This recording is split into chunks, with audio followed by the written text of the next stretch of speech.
Akluj police आणि police अधीक्षकांच्या विशेष पथकाने बेकायदेशीरपणे पिस्तूल जिवंत काडतुसे बाळगणाऱ्या आणि विक्री करणाऱ्या आंतरराज्यीय टोळीचा पर्दाफाश केला. पोलिसांनी पिस्तूल, 47 जिवंत काडतुसे आणि एक कार असा एकूण 18,47,000 रुपयाचा मुद्देमाल जप्त केला आहे. या प्रकरणी 6 आरोपींना अटक करण्यात आली असून 2 जण अद्याप गायब असल्याची माहिती सोलापूर ग्रामीण पोलिसांनी बुधवारी सायंकाळी पत्रकार परिषदेत दिली. नमस्कार सगळ्यांना. अकलूज पोलीस स्टेशन अंतर्गत एक चांगल्या वेपनचं कारवाई सीझर झालेली आहे. पहिल्यांदा आम्हाला एक आरोपी सापडला. तो राहणारे परिते गावाचं इसम होता टेंभुर्णी हद्दीमध्ये. तसं अकलूज पोलीस स्टेशनला माहिती भेटल्यानंतर त्यांनी ट्रॅप लावून ते आरोपीला अकलूज पोलीस स्टेशन अंतर्गत त्यांनी पकडले. त्याच्यानंतर आम्ही ते कुठं कुठं सप्लाय केले होता असं माहिती आणि इन्व्हेस्टिगेशन करत दुसरा आरोपीला पकडलं. राहुल माने नावाचा आरोपी त्यांना पकडल्यानंतर आम्हाला त्यांच्याकडून 4 वेपन रिकव्हरी झाला. तसंच आम्हाला त्यांचं इन्व्हेस्टिगेशनमध्ये हे माहिती पडलं की ह्यांनी बरेचशा ठिकाणी त्यांनी वेपन सप्लाय केलेले, खास करून सोलापूर जिल्ह्यामध्ये, सातारा, सांगली असं जिल्ह्यामध्ये ते पकडलेले. ते आरोपी आम्ही पकडल्यानंतर आम्हाला मेन सप्लायर जे होता ते MP मधून हे सगळं वेपन्स आणत होते. गावठी पिस्टल आहे आणि ते MPचं जे आरोपी आहे त्यांना ट्रॅप करण्यासाठी आमचं टीम गेले आणि तिथं सक्सेस भेटलं. तिथं अनिल मेहता म्हणून आरोपी आहे, ते त्यांच्यावरती ऑलरेडी गुन्हे दाखल आहे आणि हे जे बाकी जे आरोपी आम्ही पकडलेले तेही गुन्हेगारी आहे. त्यांच्यावरती पण पहिले गुन्हे दाखल आहे. ते मेहताला पकडल्यानंतर आम्हाला तिथूनही 4 वेपन्स रिकव्हरी झाले. तसं टोटल एक 17 वेपन अकलूज पोलीस स्टेशन त्यांचं प्रभारी आणि DYSP त्यांचं पूर्ण DB टीम चांगलं कारवाई करून पूर्ण चेन जे आहे सप्लायर पासून ते डिस्ट्रीब्युशन करत होते आणि लास्ट कोणाला दिलेले आहे त्यांच्यापर्यंत पूर्ण वेपन आता रिकव्हरी झालेले आहे.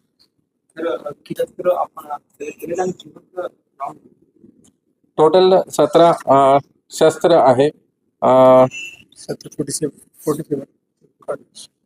ओके. टोटल 17 वेपन आहे आणि 47 लाईव्ह कारतूस तसं रिकव्हरी झाले. हे आरोपीला आम्ही इंट्रोगेशन केल्यानंतर ते MP मध्ये तिथं त्यांनी गावठी पिस्टल बनवतात. त्यांच्याकडे ते लेथ मशीन वगैरे आहे. तिथंही आम्ही अजून ते तिकडं आम्ही संबंधित जे अधिकारी SP आहे त्यांना कॉन्टॅक्ट केलेले आहे. तिथं त्यांचं कारखाना असतील. बाकी जे अजून काही आरोपी त्यांच्याकडून जे वेपन भेटले असतील हे सगळं आम्ही इन्व्हेस्टिगेशन अजूनही चालू आहे. यात जे आरोपी आहेत ते किती आहेत, परराज्यातील आरोपी किती आहेत आणि मुख्य सूत्रधार आहे हे राहुल माने म्हणून आहे. त्यांच्याकडे वेपन आले होते. त्यांनी वेगवेगळ्या जे क्रिमिनल्स आहे आमच्या जिल्ह्यामध्ये टोटल असं 8 आरोपी आम्ही पकडले आहे आणि ह्याच्यामध्ये 6 आरोपी सोलापूरचं आहे.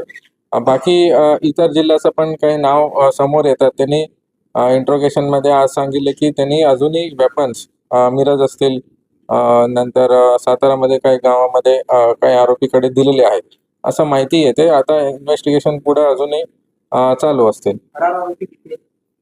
फरार आता नाही आहे, सगळ्या आरोपींना पकडलेले आहे. इन्व्हेस्टिगेशन मध्ये अजूनही निष्पन्न अजूनही करायचं आहे. तर हे म्हणजे मोठीच कारवाई म्हणायची, पण हे जे आरोपी शस्त्र बाळगत होते ते कशासाठी वापरत होते? कुणाला धमकी देण्यासाठी किंवा याचा वापर नक्की ह्यांचं क्रिमिनल रेकॉर्ड बघितलं तर असं दिसून येते की हे त्यांचा क्राईम रेकॉर्ड आहे. काही 302 मध्ये वॉन्टेड होतात, काही गुन्हे त्यांच्यावरती दाखल आहे. ते एकंदरीत ते त्यांचा क्राईम दुसरा करण्यासाठी या दुसरं प्लॅनिंग करण्यासाठी असं दिसून येते. अजूनही नक्की ते कुठं वापर करणार होते, कसं काही त्यांनी हे शस्त्राचा वेपन मतलब यूज करून कुठं काही करायचं तसं काही दिसून येत नाही. बट आम्ही सगळं जे नेटवर्क आहे ते पूर्ण आम्ही उद्ध्वस्त केलेले आहे. कुणाकडं अधिकृत परवाना नव्हता? नाही.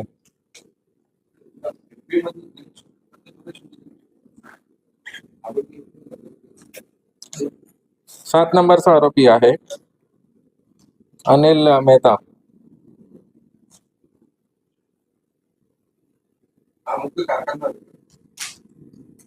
ते सप्लायर आहे.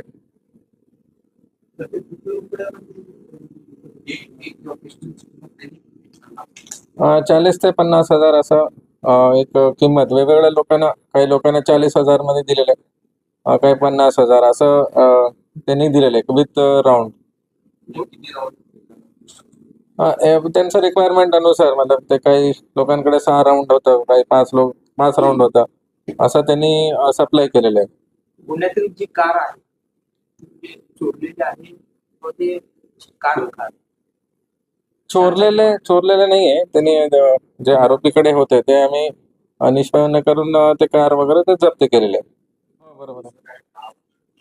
नाही, यांचं मोस्टली सगळ्यांच्या वरती गुन्हे दाखल आहे.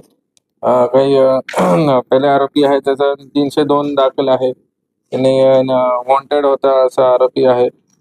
बाकी ह्याच्यामध्ये ते गुन्हेगारी आम्ही ते ह्याच्या प्रेस नोट मध्ये मेन्शन केले. आता थोडं त्यांचं डिटेल पण तुम्हाला देऊ. आपल्या कोम्बिंग ऑपरेशन दरम्यान असे आरोपी का कोम्बिंग ऑपरेशन आम्ही करतो. ह्या वर्षी आमचं जिल्ह्याचं मागच्या वर्षी पण एक 30 केसेस झालेले आहेत 2025 मध्ये. या वर्षी पण आमचं क्लिअर स्ट्रॅटेजी आणि पॉलिसी पण आहे की जे ड्रग्स असतील, वेपन असतील, वेपन घेऊन जे क्रिमिनल्स आहे त्यांच्यावरती कारवाई करणे. आता या वर्षी पण आमचा 17 केसेस झालेले आहे. असंच आमचं इन्फॉर्मेशन या वेगवेगळ्या माध्यमातून पण आम्हाला इन्फॉर्मेशन येतात, तसं आम्ही कारवाई करत असतो.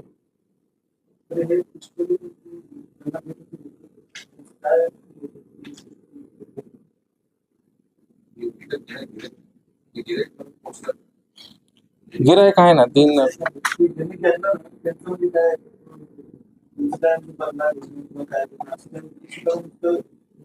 नुसते ठेवले होते. आता ते त्यांना क्रिमिनलकडे एक पिस्टल असणे आणि काही करायचं, आता इन्व्हेस्टिगेशन मध्ये ते सगळं समोर येतील. आतापर्यंत असं काही इंटेन्शन मोटिव्ह दिसत नाही. कर्नाटक, एमपी आणि महाराष्ट्र 3 जिल्ह्यात 3 राज्यात विकास वजाळे जे मेन आरोपी आहे, त्यांना आम्ही पकडले. त्यांच्याकडे एक वेपन सापडला. त्यानंतर त्यांनी सांगितलं इंट्रोगेशन मध्ये विचारलं की तो कुठून आणलं हे वेपन. ते राहुल माने इसम ह्यांचं नाव त्यांनी सांगितलं. तो मिरज सांगलीचा राहणार आहे. त्याला आम्ही ट्रॅप करून त्याला पकडलं. तर तिथं त्याच्याकडून 4 वेपन्स रिकवर झाला. तर हे 2 आरोपी सापडल्यानंतर आम्ही विचारलं की बाकी वेपन्स चं माहिती होतं त्यांच्या फोन मध्ये असतील, व्हॉट्सअप चॅट, कॉल रेकॉर्डिंग, हे सगळं बघितल्यानंतर आम्हाला 3, 4, 5, 6 असं ते जे फायनली त्यांना दिले होते कस्टमर म्हणून सांगू शकतो त्यांच्यापर्यंत मी गेलो.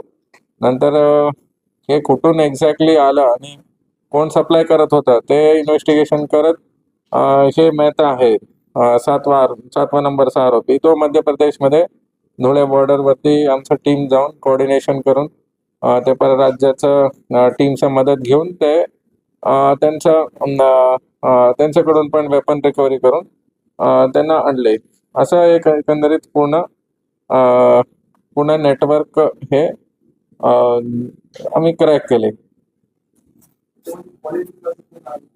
नाही, तसं काही नाही. हे पहिले आरोपी 14 तारखेला 14/8ला पहिले आरोपीला पकडले.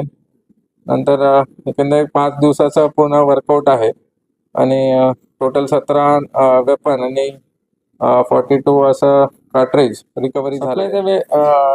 ते वेगवेगळ्या माध्यमातून येतात. ते तिथून काही बसून इथपर्यंत येतात.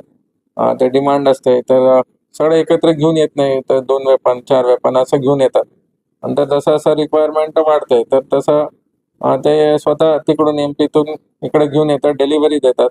आणि इथून हे जे माणूस असतील ते एक त्यांचा डिमांड असते, ते एक कस्टमरला ते सप्लाय करतात. असं आहे. 14 ऑगस्ट रोजी अकलूज पोलीस ठाण्याचे पोलीस अंमलदार श्रीराम मोरे यांना गोपनीय बातमीदाराकडून खात्रीशीर माहिती मिळाली होती की विकास कैलास वजाळे राहणार परिते तालुका माढा हा MH45 AE 7002 या कारमधून बेकायदेशीर पिस्तूल विक्रीसाठी अकलूज टेंभुर्णी रोडवर येणार असल्याचे कळाले.